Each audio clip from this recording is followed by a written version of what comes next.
Single, Dad found a CEO collapsing in the elevator. What she hid in her bag could silence a nation. The sound of shattering glass didn't belong in a building like Ethereum. It came from too high somewhere near the executive floors, and for a split second Graham Hollis paused mid-mop. The hum of late-night servers, flickering lights overhead, and his own breath were all swallowed by that single sharp crack like the city itself had exhaled in pain. Then silence. Until the freight elevator doors creaked open behind him. He turned slowly, expecting another forgotten delivery box or maybe a fellow janitor. What he saw instead made him blink twice. A woman, no. The woman stepped inside, staggering like a deer shot mid-leap. Her heels were gone. Her corporate jacket torn. One side of her white blouse clung to a dark stain. Her hands trembled, clutching something wrapped in a scarf. Her eyes, once infamous on business covers for their icy confidence, were now wide and wild. Savannah Renard, CEO, billionaire, wanted. Graham didn't speak. He simply held the elevator door open. She didn't thank him. She just leaned against the metal wall, breathing like someone who'd outrun a ghost. The doors groaned shut. As the elevator creaked down past level 30, Savannah's knees buckled. Graham caught her elbow before she collapsed completely. "Don't," she whispered, voice cracked. "Don't help me. You don't know who I am." "I know enough," he muttered. "You're bleeding through a $2,000 blouse and hiding in a janitor elevator. That narrows it down." She stared at him, then laughed. It came out dry, humorless, jagged. "You think this is funny?" "No," he said, guiding her gently to sit on an upturned cleaning bucket. "But if I don't laugh a little, I'll probably start yelling. And I've got a kid sleeping 2 miles from here." Something in his voice made her pause. The elevator reached the basement. No alarms, no guards, just the quiet groan of aging concrete and the buzz of an overhead fluorescent light that blinked like it was deciding whether to give up. "You should leave me," Savannah said, still holding the scarf-wrapped object close. "They'll come looking. I need it out." "And this was your best bet." Graham raised an eyebrow. "The janitor's shaft I built this place," she said, teeth gritted. "I know where it leaks." He didn't press. Instead, he gestured to the side door. "There's a staff exit by the alley. Leads to 87th. Cameras are old. Half don't work." She didn't move. "You want me to carry you? I want you to stop being decent," she said. "It's confusing." He shrugged. "I'm not decent, just tired, and I don't like seeing people crawl when they used to fly." That stopped her cold. Something shifted behind her eyes. A flicker of something buried, deep recognition, regret. "Then you were in aerospace." He blinked. "What I read your file. Before the layoffs." Her voice steadied slightly. "Graham Hollis, systems engineer, one of the whistleblowers during the Horizon project. You were blacklisted. Ended up here." A long silence. Only the flickering bulb dared interrupt it. "So you do know who I am," he said at last. "I know you believed in something. I don't remember the last time I met someone who didn't have a price." He looked at her a moment, then opened the staff door. "Come on," he said, "before you pass out and I have to explain you to my daughter." Later, at Graham's modest home near the rail line, the living room was small and warm, cluttered with second-hand books, a dusty telescope, and a watercolor painting taped to the wall. "The moon, from here," it said, signed Marley, age 6. Savannah sat on the worn couch holding a hot mug of tea she hadn't touched. From the hallway came the soft voice of a child. Daddy Graham rose. "Go back to bed, Bug." A girl peeked around the corner, hair a tangled halo, pajamas too big. She clutched a sketch pad. She looked at Savannah, eyes wide. "Is she bad?" Savannah inhaled sharply. Graham stepped beside his daughter. "No, she's just lost." The little girl nodded, then held up her sketch pad. On it, a dog soared through the stars, and next to the dog, a woman with wings. "I gave her wings," she said softly. so she can fly away, in case she's scared. Savannah blinked, speechless. Her hand trembled slightly on the teacup. "What's your name?" she asked finally. "Marley." "That's a beautiful name." Marley shrugged. "I like drawing people better than naming them." Then she turned to her father. "I'm hungry." "It's past midnight," Graham said, lifting her gently. "You'll turn into a raccoon." Savannah watched them disappear down the hall, and for the first time in hours her breath seemed to slow. She looked down at the object in her lap. The scarf had loosened during the ride. A black hard drive, slightly scratched, with one single word scrawled in fading marker, "Truth."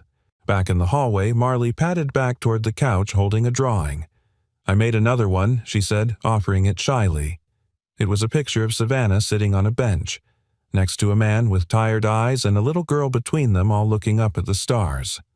Marley hesitated. "Do you want to keep it?"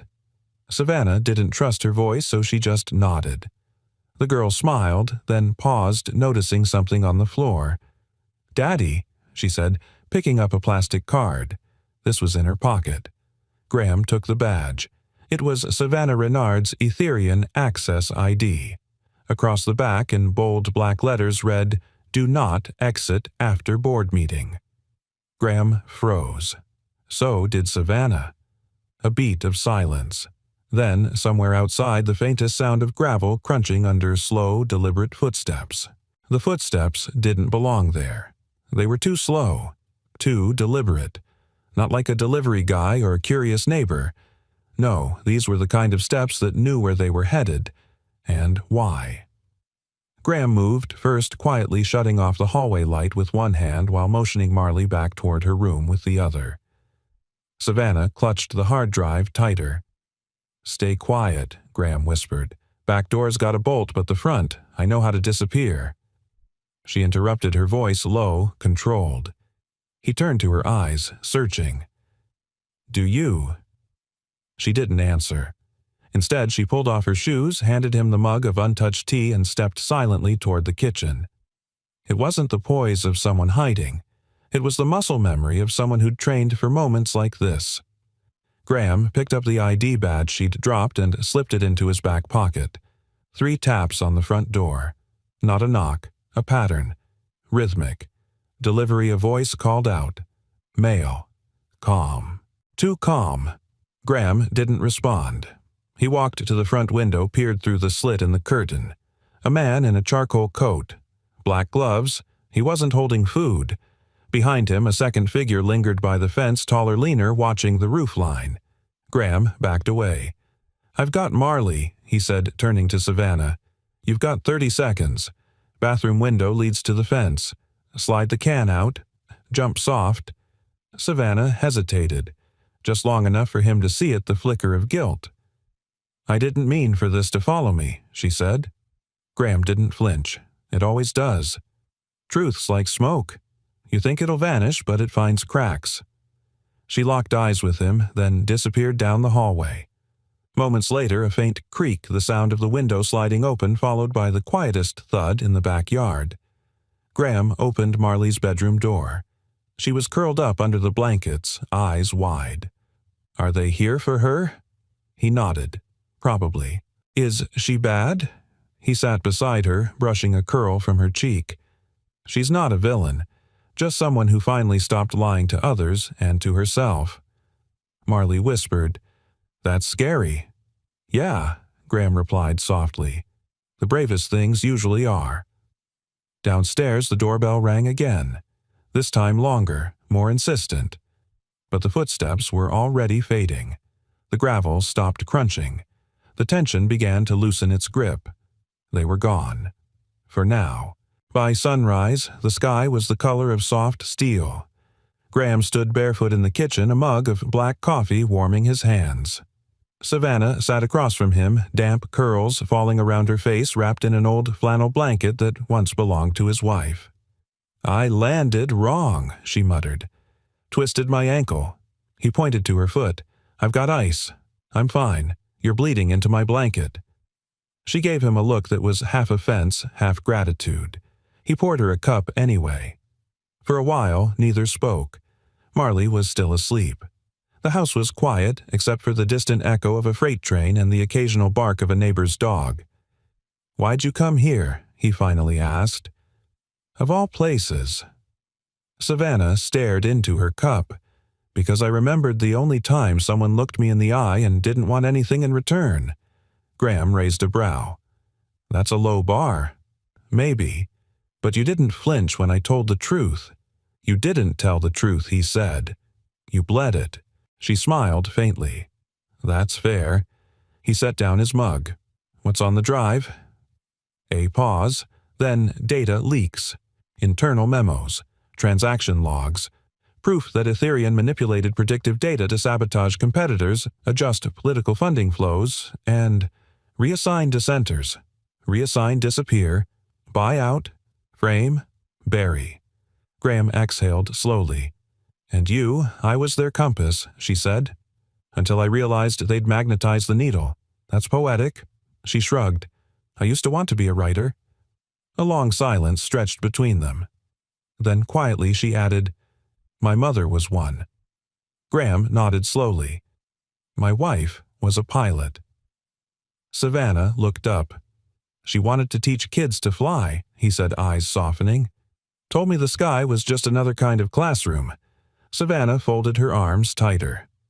"Is that how you ended up here?" she asked. "They grounded her," he replied. "Budget cuts. Then came the lawsuits. Then came the pills." He didn't need to say more. Savannah looked away. "I'm sorry." He shook his head. "You didn't start the storm, but now you're in it." She met his eyes. "I can't undo what I built." "No," Graham said, "but you can choose what grows in its ashes." Savannah fell quiet. Then she pulled the drive from her coat and placed it on the table between them. "I want to release it," she said, anonymously, not to the media, not the feds. Then she hesitated. Then someone who still knows how to speak truth, without being owned by it. Graham stared at the drive, then at her. "Don't look at me like that," he said. "Like what?" "Like I'm the last clean name on your list." "You're not," she said. "You're just the first one I still trust." From the hallway, Marley's voice cut in. "Daddy." The lady, did she fly? Yet Savannah blinked. Graham smiled, pushing back from the table. "Not yet, Bug. But I think she's almost ready."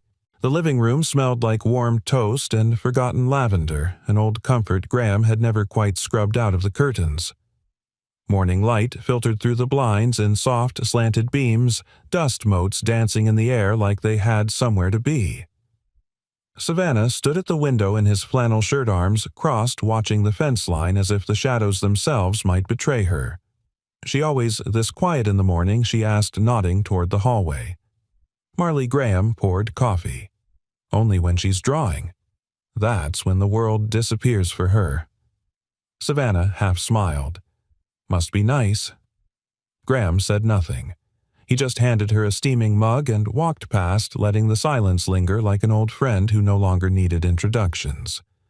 Marley appeared 10 minutes later in socked feet, her curls a storm of dreams. She carried a folded paper in both hands like it was made of glass. "I drew you again," she said to Savannah. "But this time, I gave you wings." Savannah blinked. "Why?" "Because yesterday, you looked like someone who forgot how to fly." Graham froze in the doorway, his back to them. Savannah knelt down. "You think wings fix that?" "No," Marley said seriously, "but they remind people that they can." Savannah swallowed the lump in her throat, took the paper, and looked at it like it might burn her fingers. A sketchy version of herself stood on a rooftop, arms wide, with a pair of uneven but determined wings on her back. The sky was messy and full of stars. "I used to think flying meant leaving everything behind," Savannah murmured. Marley tilted her head. "Maybe it just means seeing everything from higher up." Graham coughed from the kitchen, loud and intentional. "All right, philosopher, go grab your coat. Bus'll be here in 15. As Marley skipped off, Savannah turned to him. "She's not like most kids. She's not like most anyone," Graham said. lost her mom to a system that never said sorry, gained an artist with a telescope for a heart. He took a long sip of his coffee and stared at her over the rim. You know, he said, most people who hide don't spend their first night making grilled cheese and listening to cassette tapes. Savannah shrugged. Most people aren't hunted by people they once called Sir. That landed heavier than either expected. Graham leaned back against the counter. You could have kept running. I did, she said, for 3 years. Different cities, fake names, half-truths to people who deserved whole ones. But it never felt like disappearing. Just slow motion drowning. And now she looked up at him. Now I want to breathe, even if it burns. He set down his mug. Then let's start small. By noon, Savannah was sitting cross-legged on Graham's porch, sanding the frame of an old bench that had been broken since Marley learned to walk. Manual labor wasn't in the witness protection brochure, she said, wiping sweat from her brow. Graham chuckled. It's therapeutic. Besides, it's not about the bench. It's about fixing something no one else bothered to. She looked at him. You always talk like that, only when someone's listening. Savannah paused. Then softly, what if I break it worse? Then you learn. And try again. She looked down at her hands. It's been a long time since I built anything that didn't ruin someone. He met her eyes. Then maybe it's time to build something that saves one. That night, after Marley had gone to bed and the porch light buzzed softly with moths, Savannah stood alone by the radio console Graham had restored from the junkyard. She ran her fingers across the knobs. Old brass. Burnished edges. The kind of thing made to last, not to impress. Graham walked in with 2 mugs of tea. You still thinking about what to do with the drive? He asked. I'm thinking about what happens after, she said. He sat across from her, the low hum of the porch light folding into the quiet. No whistleblowing hotline, no news crew, she said. But I still want the truth out there. Graham nodded. So do it your way. Quiet, clean, real. And if it backfires, then at least it'll be your fire, not theirs. She took a sip, then glanced around the room. You ever wonder what your life would have looked like if no one ever tried to rewrite your ending? Graham didn't flinch. No, he said, because I'm too busy writing my daughter's first chapter. She smiled. That's the kind of thing that should be on billboards. He laughed. Yeah, well, I work better in small print. They sat in silence for a while. Then, out of nowhere, Savannah said, The last time I told the truth, they called it insubordination. Then they called it delusion. Then they just stopped calling. Graham leaned forward. They can't stop truth from breathing. They can only hold their breath. She looked down, then slowly slid the hard drive toward him. I want you to be the one to say it. He looked at the drive, then back at her. I clean floors, Savannah. I'm not a voice. She smiled. Exactly. That's why they won't see it coming. The scent of roasted garlic and thyme filled the air like a promise no one had the courage to speak aloud. Savannah stood in Graham's modest kitchen apron dusted with flour, her sleeves rolled up like she'd done this 1,000 times before. But her eyes kept glancing over her shoulder like guilt might burst through the door at any moment and remind her she didn't belong here. Should I chop these smaller? She asked, holding up a cutting board of carrots. Graham leaned against the doorway, watching her like a man witnessing something quietly miraculous. You're asking the guy who burns toast if the carrots are too big? He teased. She smirked but said nothing. Her hands resumed their rhythm. From the living room, Marley's voice echoed through the cracked open door. I need a quiet minute, I'm writing something important. Savannah paused. She's writing. Graham nodded. She's been working on something for the school showcase. A poem, I think. Wouldn't even let me peek. She's got that. Fire, Savannah said softly. Like she sees the world in a sharper color than the rest of us. She gets that from her mom. There it was again, the weight behind Graham's voice whenever he mentioned Ellen. Not bitterness, not sadness, just something unfinished. Savannah stirred the pot absent-mindedly. "You miss her every day," he said simply. "But Marley doesn't need a man drowning in memories. She needs one who knows how to build something from them." That landed hard. Savannah lowered the flame. "You're a better man than most people give you credit for. And you're not the villain you think you are." She blinked. "Don't look so surprised," he added, stepping into the kitchen. "You may have walked in here running, but you've stayed choosing." They sat down at the dinner table with mismatched plates and a chipped candle holder Marley insisted on lighting because real dinners need real light. For a moment, it was just the soft clink of forks and the quiet hum of the world outside not intruding. Savannah caught herself laughing at something Marley said about rocket-powered broccoli, and when she looked up, Graham was already watching her with that look people get when they're remembering something they haven't dared to hope for in a long time. She looked away. "I brought something," Marley said, suddenly standing up. From behind a stack of books on the side table, she pulled out a folded piece of paper and cleared her throat with theatrical gravity. "It's a poem," she declared. "It's called The Chair That Waits." Graham smiled. "Sounds like a mystery." Savannah leaned forward. "Or a metaphor." Marley began, voice small but steady. "In every house there is a chair that no one dares to sit. It holds the weight of whispered things of love that never quit. It waits beside the windowsill, for stories left untold, for hands that shake but still reach out, for people growing old. Some say it's just a place to rest, but I think it's much more a chair that keeps the space between the leaving and the door." By the last line, even Savannah's breath seemed to slow. Graham whispered, "Your mom would have cried." "I know," Marley said proudly and sat down like she'd just moved the earth half an inch. Savannah cleared her throat and blinked quickly. "That was remarkable." "Did you really like it?" Marley asked, leaning in. Savannah reached across the table and touched her hand lightly. "I didn't just like it, Marley. I think your poem heard me." The room went still. Then, as if the moment had gotten too big, Marley bounced up to clear the plates. "Wait," Graham said, his voice halting. They turned to him. He looked at Savannah. "There's something I should tell you both." Savannah stiffened. He walked over to the counter, pulled open the drawer, and retrieved the small black hard drive she'd given him.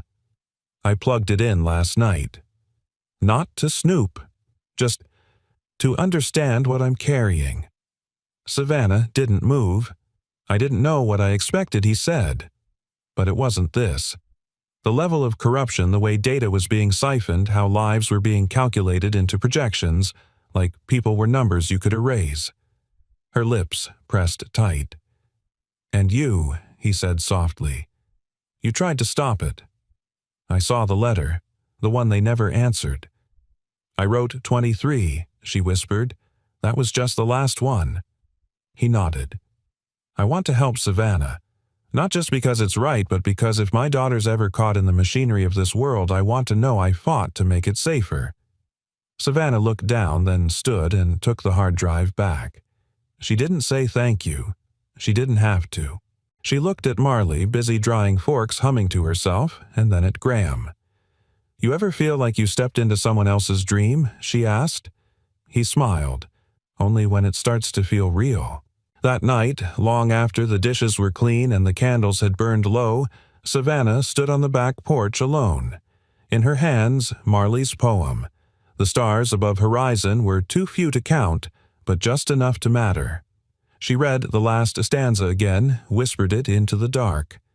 "A chair that keeps the space between the leaving and the door." Her voice broke on the last word, and in that pause, she heard something else. A soft clicking sound from the far end of the fence line, then a flicker of light in the woods. Just one, then gone.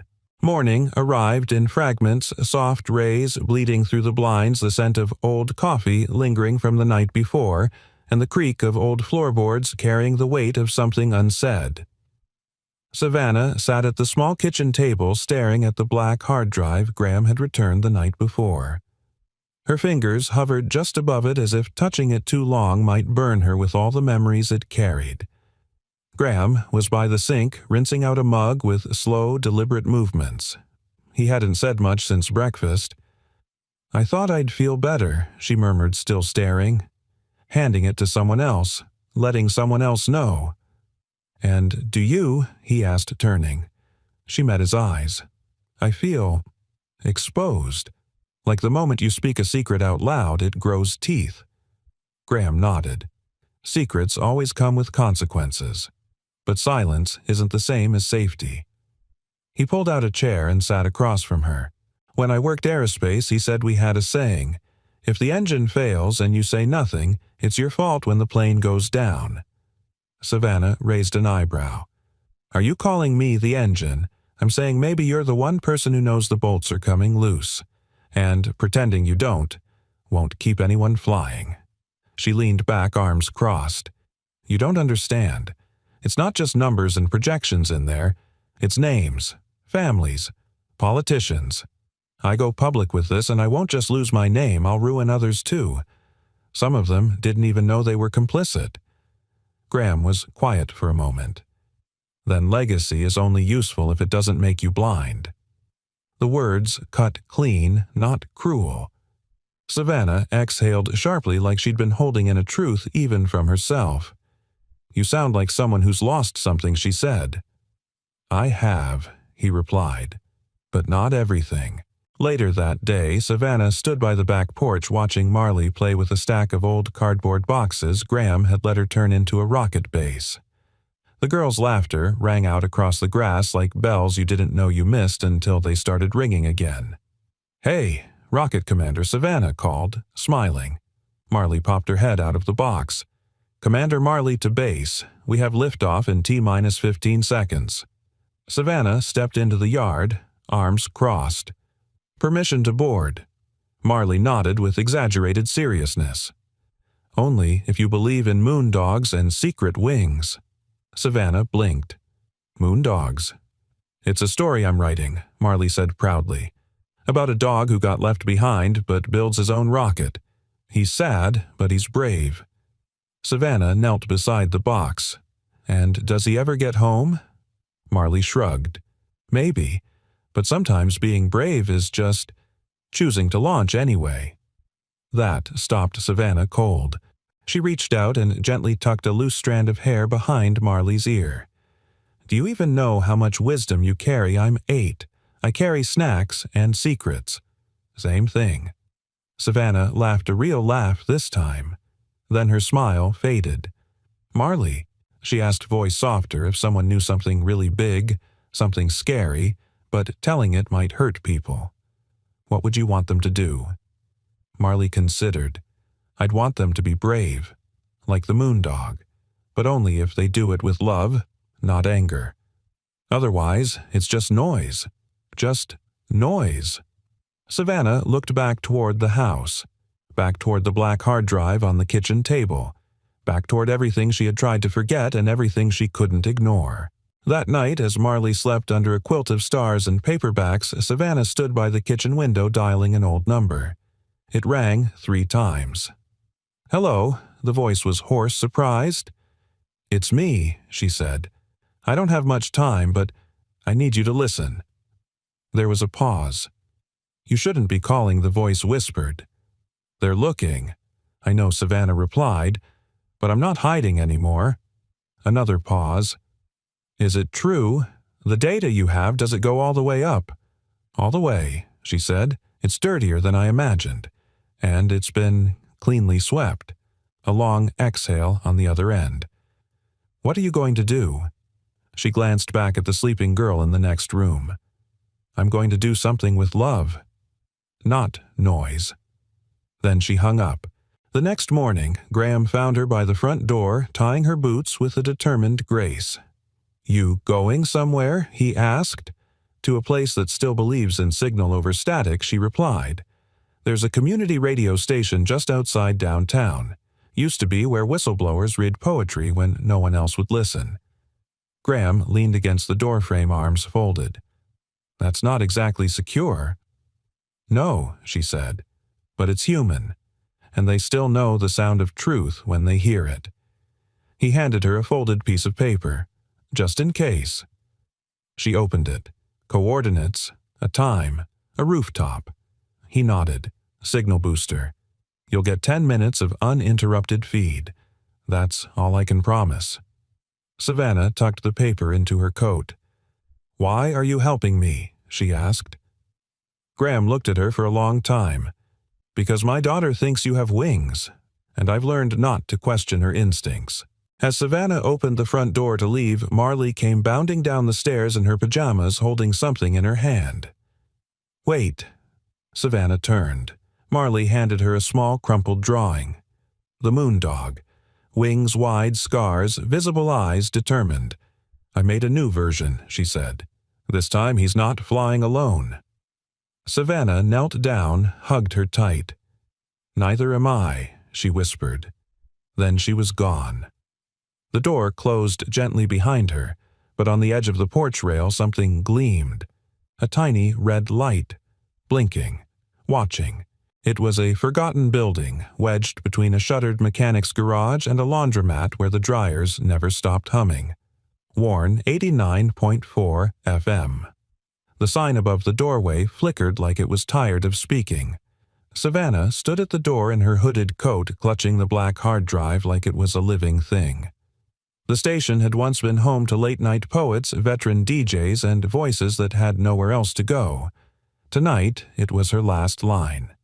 The old man at the booth looked up startled as she entered. "You're late," he said gruffly.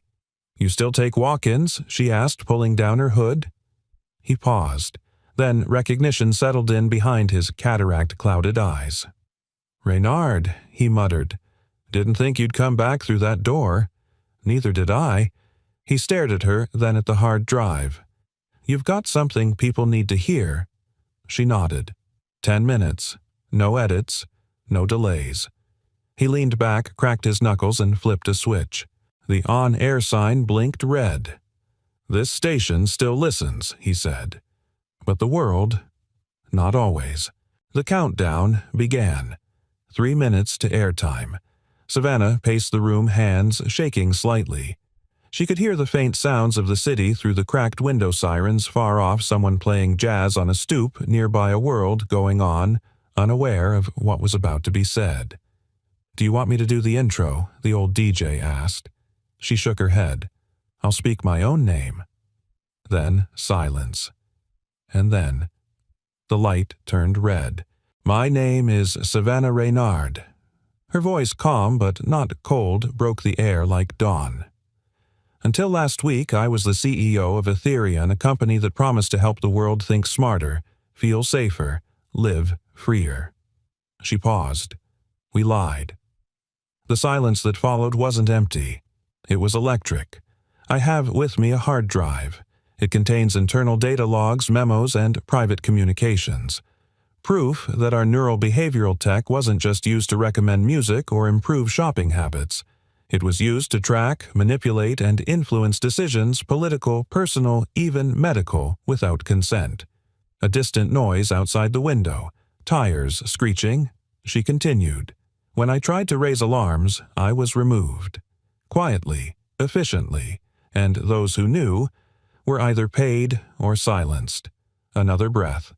"Quieter this time, but tonight I choose something different. I choose noise. I choose clarity.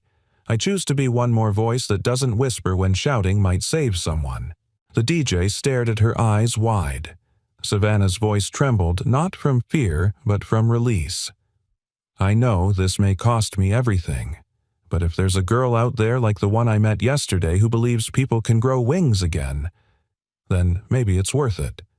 The red light blinked faster now, and to those listening, if you feel powerless, remember this: the system depends on your silence, your stillness. But the moment you move, the moment you speak, you become the disruption they fear. Then click. The mic cut. Not by her. The DJ stared down at the console. "They jammed us," he whispered. "We're off air." Savannah froze. Outside, a black SUV pulled up its headlights, cutting through the night like a blade. The DJ stood. "There's a back exit," he muttered, handing her a small cassette. "Backup copy. Take it and run." Savannah clutched the tape and bolted down the narrow hallway, her boots hitting the tile in rhythmic panic. She pushed open the rusted door and disappeared into the alley, the cold air slicing her lungs. Behind her, a voice echoed through the hallway. "She's gone. I repeat, she's not here." Footsteps, radios crackling, but she was already gone. 20 minutes later, Savannah arrived breathless at the rooftop coordinates Graham had given her. The old radio tower loomed against the night sky, blinking like a heartbeat. Graham stood beside a rusted control box, adjusting cables with practiced precision. She held up the cassette. They cut the station. He didn't flinch. "Then we go higher." Graham plugged the cable into the transmitter, flipped 3 switches, and nodded. "You've got 1 shot. 10 minutes of pure signal, just like I promised." She placed the cassette into the deck. A deep breath. Then she hit play. From windows to buses to dented kitchen radios, her voice poured out again, this time unedited, unstoppable. Graham stood back, watching the stars. "Think anyone's listening?" he asked. Savannah didn't answer. She was staring at the sky, eyes glassy. "They have to be." The rooftop wind howled louder now, as if nature itself leaned in to hear. And then, a distant noise. From the alley below, boots on metal steps. Graham turned to her, eyes sharp. "Go. I'm not leaving you," she said. He shook his head. "You don't need to." Then he walked to the edge of the building and pulled a cable from the junction box. Sparks flew. The lights went dark. Below the boots stopped. And in the blackness her voice still played, echoing across a city that had grown far too quiet for far too long. Somewhere far away, a little girl named Marley sat in her pajamas, drawing by flashlight. Her father wasn't home yet, but the radio on her nightstand crackled. Then came a voice she knew. Strong, soft, brave. She smiled. "The moon dog made it," she whispered. And for the first time in a long time, she wasn't afraid of the dark. The small law office smelled faintly of old paper and stronger coffee. No nameplate on the door, no sign on the street. Just the hum of an air purifier and the tension of people who knew too much. Graham glanced at the faded art on the wall, an abstract painting of a mountain made of torn newspaper headlines. Savannah sat beside him, arms across the hard drive inside her bag, pulsing like a heartbeat she couldn't shut off. Then the door opened. She entered like a song Graham hadn't heard in years, familiar, unresolved. "It's been a long time," Graham said the woman. Her voice was soft measured, like a blade being unsheathed slowly. He stood. Kara Lynn, civil rights attorney. Once an idealist. Once more than that. Now a necessary stranger. Savannah didn't stand. "You're the contact, Kara." Knotted eyes not leaving Graham. "The one who still owes me 2 coffees and a conversation." Graham cleared his throat. "This isn't about us." "No," Kara said, "but it always ends up being about what people are willing to risk. And for whom." She turned to Savannah. "You have it." Savannah slid the bag across the table. "Encrypted, with 3 fail-safes. If anyone tampers with it, it fries itself." Kara examined the drive, but didn't touch it. "Smart. But here's the thing. Intelligence doesn't win this kind of war. Narrative does, and right now yours is buried under headlines written by the people you're trying to expose." Savannah replied, calm but unwavering. "Truth doesn't need a publicist." Kara gave a dry chuckle. "No, but it needs a plan." "Otherwise it becomes background noise," Graham interjected. "Then what's the plan?" Kara sat. "We use the Freedom of Information Protocol. I know 2 senators who won't flinch, but we need you to sign an affidavit verifying the chain of custody." Savannah's eyes narrowed. "You mean make it official that I'm the whistleblower?" "Yes. And what happens after Kara didn't flinch? Best case, you're summoned before Congress. Worst case, you vanish between headlines." Silence fell heavy in the room. Then Kara turned to Graham. "But I'm not worried about her. I'm worried about you." Graham blinked. "Me?" "You have a daughter," Kara said. "They'll go after what makes you hesitate." Savannah leaned in. "Don't." But Kara continued, her voice almost kind. "You think you're protecting her by staying out of the storm, Graham, but sometimes it's the quiet ones they erase first because no one notices." He clenched his jaw. "You think I don't know that I think you're a good man?" she said. "And good men get used, or worse, convinced to stay quiet for the sake of their children. And then those children grow up thinking silence is noble." Savannah looked at Graham, her voice barely above a whisper. "You don't owe me anything. If you want to walk away now, I understand." He stared at the table. The painting on the wall blurred in his vision. Then he spoke. "When Marley was 5, she asked why the moon followed us home. I told her it was because light remembers who looks up at it." He looked at both women now, voice steady. "I won't teach her to look down." Savannah exhaled slowly. Kara didn't smile, but something in her shoulders softened. "You're both going to need protection," she said. "And courage." Graham stood. "We've got one. We'll figure out the other." They left the building into dusk. The air was cooling, and the city hummed with the nervous energy of a place that always knew when something was about to change. Savannah walked slightly ahead, her steps less guarded now. "That woman," she said, without turning. "You used to love her," yes, Graham said, "before we both learned how many things love can't fix." She didn't respond, just nodded. Then, "Did it hurt?" He looked up at the sky. The moon wasn't out yet, but the stars had started blinking. "Only when I thought silence was safer than telling her the truth." She stopped walking. "So what's different now?" He looked at her, his eyes quiet but fierce. "Now I've got something worth saying." She looked at him for a long time. Not with pity, not with awe, with recognition. Then she pulled something from her coat, a folded piece of paper worn from the inside pocket. "A message," she said, "from the man who warned me before I ran." Graham opened it. It read in crooked handwriting, "They'll erase your name before they erase your voice. Speak anyway." He looked back at her. "You ready?" Savannah gave a half smile. "I was never built for quiet." As they walked into the night, their shadows fell long behind them. Somewhere far away, the first news site refreshed with a new headline. "Breaking former CEO of Ethereum and alleged whistleblower seen. Meeting with known activist attorney." Beneath it, the photo was grainy. But the outline of a man holding a child's drawing in his coat pocket was unmistakably Graham Hollis. The house creaked in a way Graham had come to know not from age but from silence folding in on itself. It was past midnight. Marley had been asleep for hours, curled up under a blanket with a book still open on her chest. Savannah had taken the guest room, though Graham could still see the faint glow of her screen under the door. She wasn't sleeping either.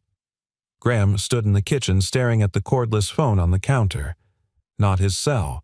The landline. It had rung once, stopped, then again shorter, then a third time. But when he picked up, there was nothing. No voice. Just the soft, deliberate static of someone waiting. And then, a voice filtered metallic. Low. "If you keep going, your daughter won't just lose a father. She'll lose her name, her school, her hospital file, her future. She'll become no one, and no one can save no one." Click. No call ID, no trace, just the sound of the fridge humming, the weight of the air turning solid. Graham didn't move. He didn't call out, he just sat at the table in the dark. He didn't know how long he sat there, but he knew the moment Marley padded into the kitchen half asleep, rubbing her eyes. "Daddy." Her voice was small, but the room seemed to listen to it. He looked up, managed a smile. "Couldn't sleep?" he asked. She shook her head and climbed into his lap like she used to when the world was simpler and monsters stayed under the bed. Was Mommy like Savannah? She asked drowsy. Smart and kinda quiet and strong. Graham wrapped his arms around her. No, he said softly. Mommy was louder, but she believed in quiet people. Marley rested her head against his chest. There was a long pause.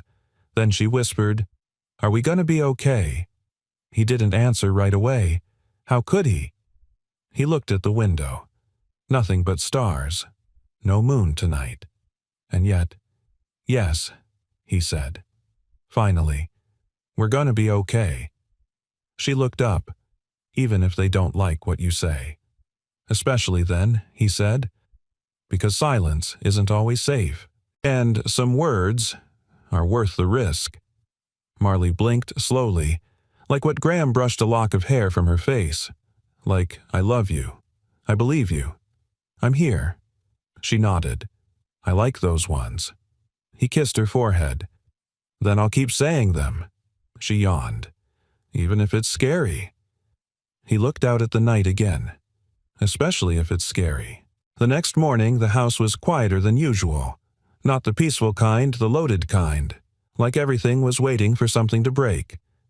Savannah sat at the breakfast table scrolling through news feeds. Her coffee had gone cold. Her jaw was tight.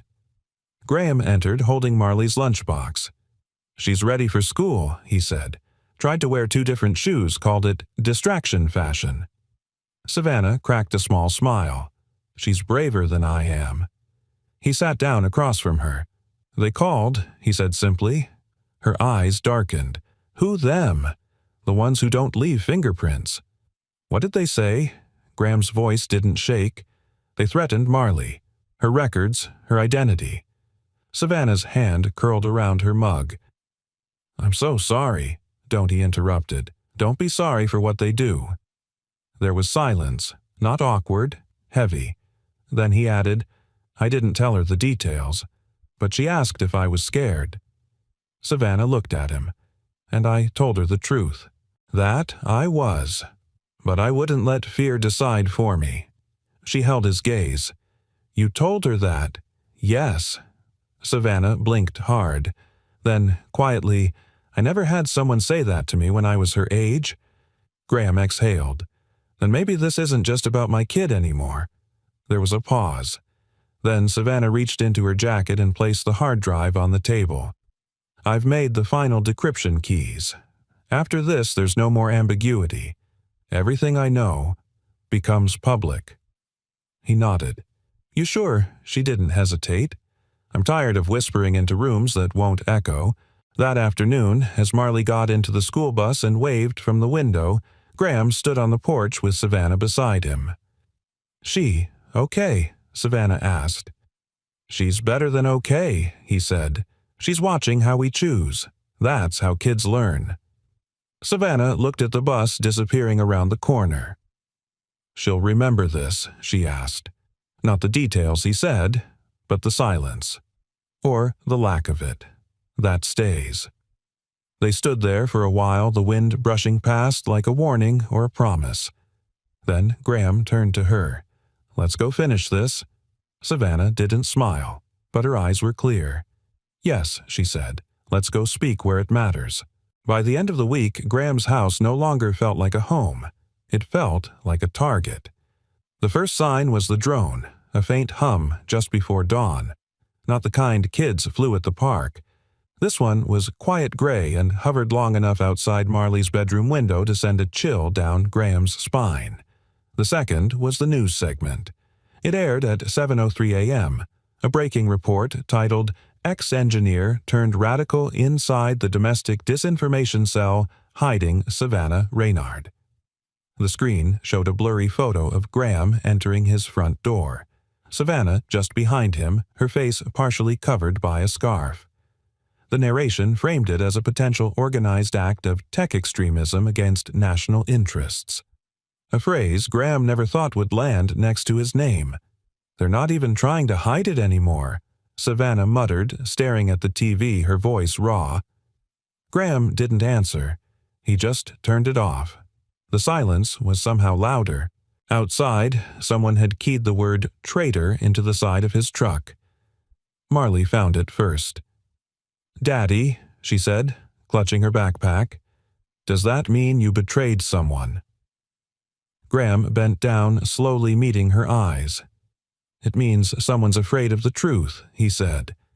"And sometimes when people are afraid, they throw words like knives." Marley nodded, not entirely understanding, but enough to keep her chin lifted. "Should I not go to school today?" she whispered. Graham looked toward the bus stop. There was no one there, just wind, dust. He swallowed hard. "I'll drive you." That night, Savannah sat alone in the small room where Marley practiced piano. Her hands hovered above the keys but didn't press them. She was staring at a small USB recorder Marley had left behind, one Graham had picked up cheap from a thrift store. Marley used it to record herself practicing the song her mother once wrote. Savannah pressed play out of instinct. At first it was soft music, hesitant notes, stumbles, giggles. But then something else. Voices, hers, and someone else's. "You're asking me to destroy this," she heard herself say. Then a lower voice. "You built it, you signed it, now walk away." The man's voice was cold, familiar, calculated. "You're asking me to disappear. I'm asking you to be loyal." Click. Savannah's hand froze. It was from weeks ago, the night before she ran. Marley must have left the recorder on the piano when she slipped out of the room, and it captured everything: the conversation with the legal counsel from Etherion's board, the one who warned her to vanish or be erased. She stood there frozen, then ran to the living room. "Graham," she said, breathless, "we have something better than the hard drive." The next morning, they uploaded the audio to an encrypted site with layers of verification. Savannah sent the link to one person, Elena Salazar, an independent journalist with a track record for surviving smear campaigns. Then they waited. 2 hours, 4, 6, at 3:22 p.m. it hit.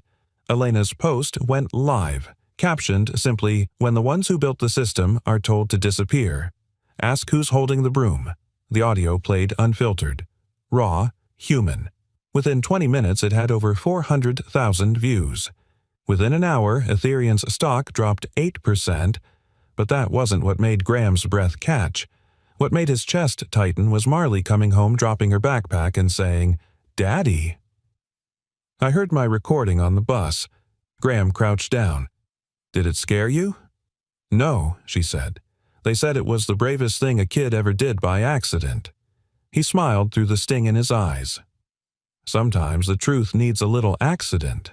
But by nightfall, the threats escalated. Their internet was cut. The house phone rang every 15 minutes. Cars parked across the street, never getting out.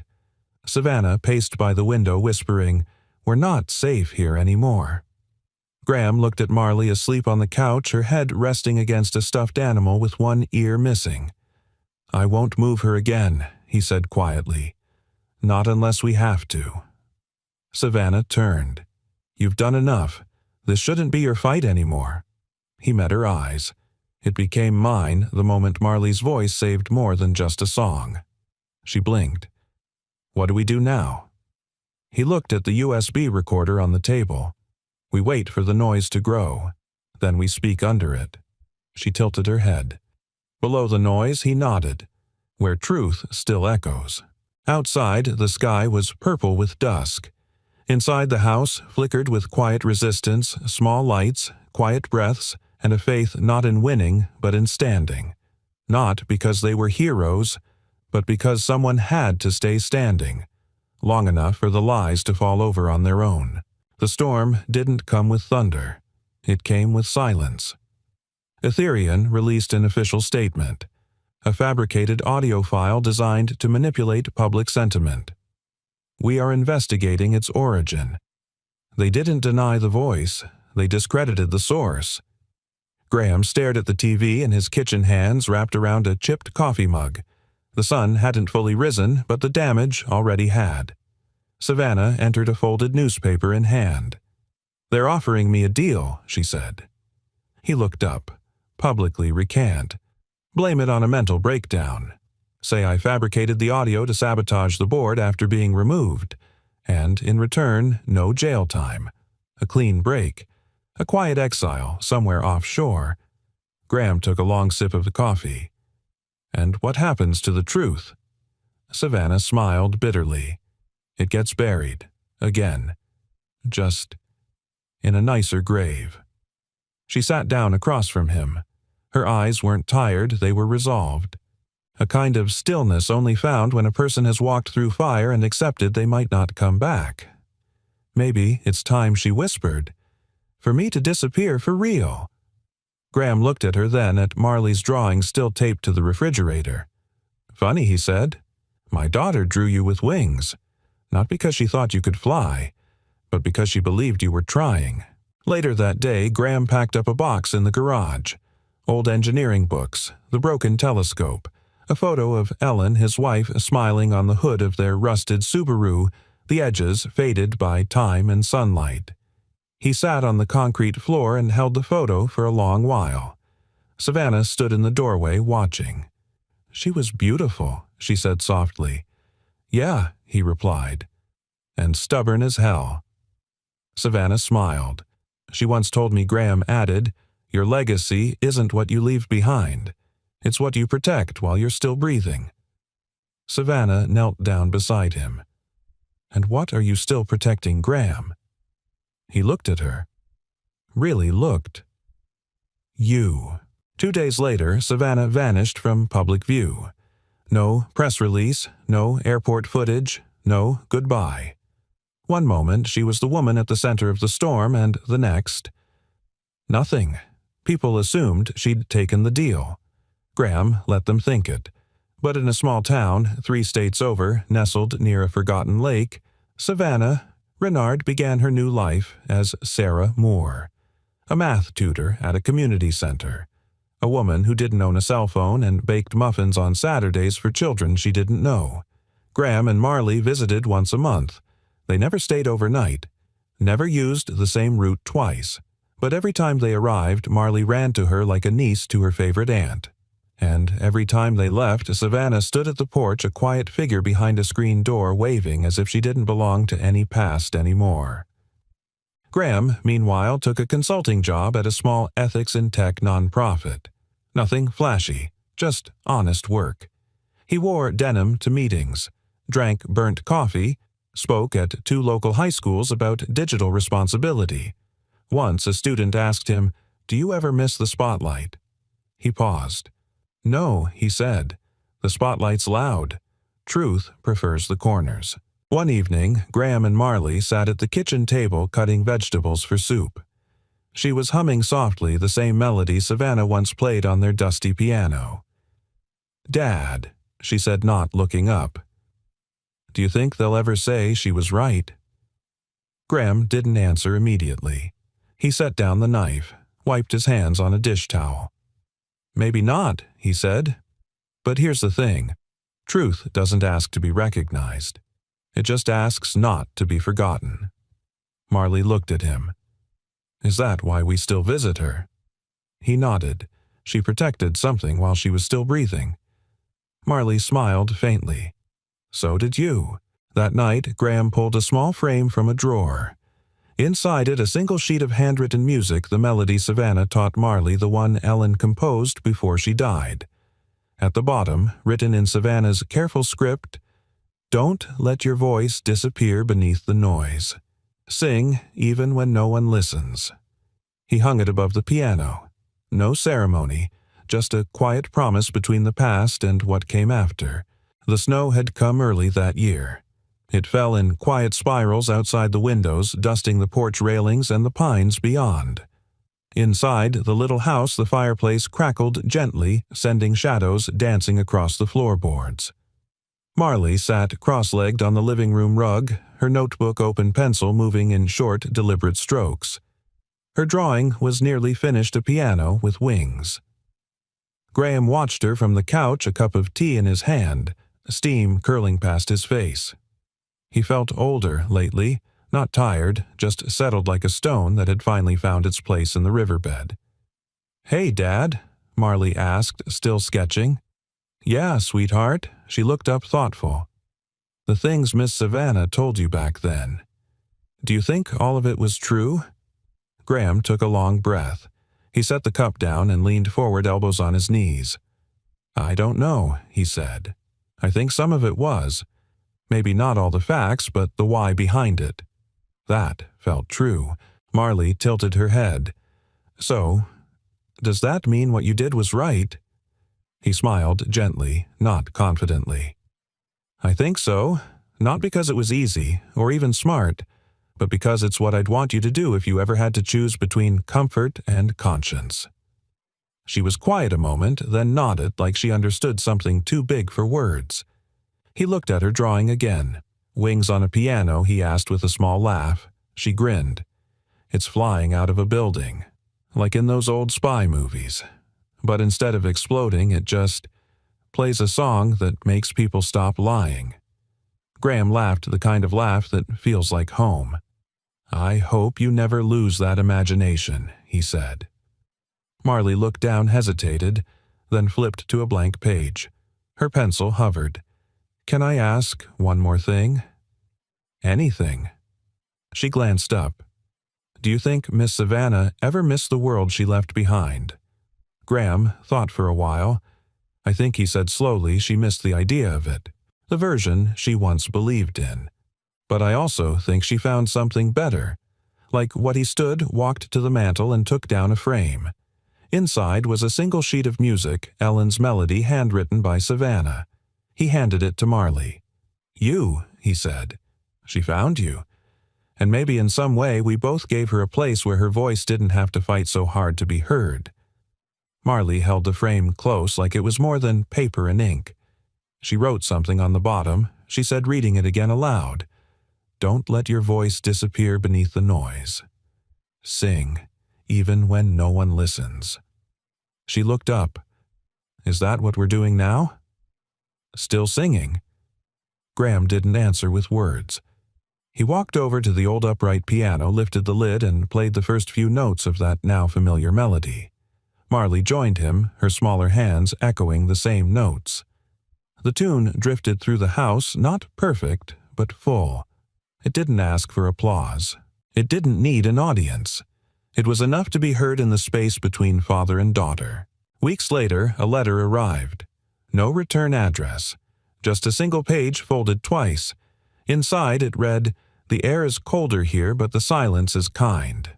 I planted tomatoes last week. They're stubborn, but so am I. Thank you for giving me back the kind of life no algorithm could predict." S. Marley read it aloud, then tucked it into the same notebook as her drawing. "She's still writing," she said, smiling. Always, Graham nodded. "Some people leave footprints. She leaves ink." That spring, Graham was invited to speak at a university ethics panel. He wore a borrowed blazer and brought no slides. He told the students a story not about betrayal or corporations, but about choice.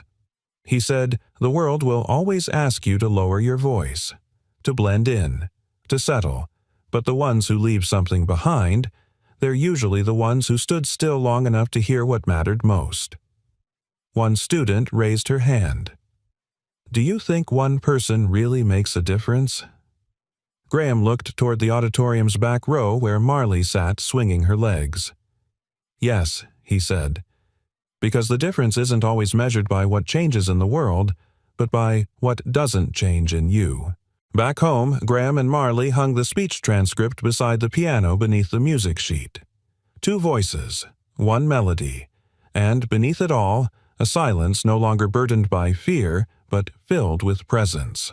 On a quiet summer evening, as the sun dipped behind the hills and the fireflies blinked like slow applause, Marley asked her father one last question. "Dad, are we the good guys?" Graham looked at her. At the child who once gave wings to broken songs, at the girl who kept believing even when adults stopped, and with a voice low, steady, and full of something deeper than certainty, he said, "We tried to be. And maybe that's the loudest truth we'll ever tell." And that was Below the Noise. A story not just about secrets or systems, but about the quiet courage it takes to do the right thing, especially when no one is watching. about a single dad, a forgotten melody, and a woman who chose truth over comfort. But now, I'd love to hear from you. Where in the world are you watching from? Whether you're in a small town or a big city, your voice matters here. Share your thoughts in the comments below. What part of the story moved you the most? And if this story stirred something in you, if it reminded you of someone you love or made you pause and reflect, please consider subscribing to the channel. We share stories like this every day, crafted to uplift, inspire, and connect. Thank you so much for spending your time with us. Until next time, stay kind, stay curious, and never stop listening below the noise.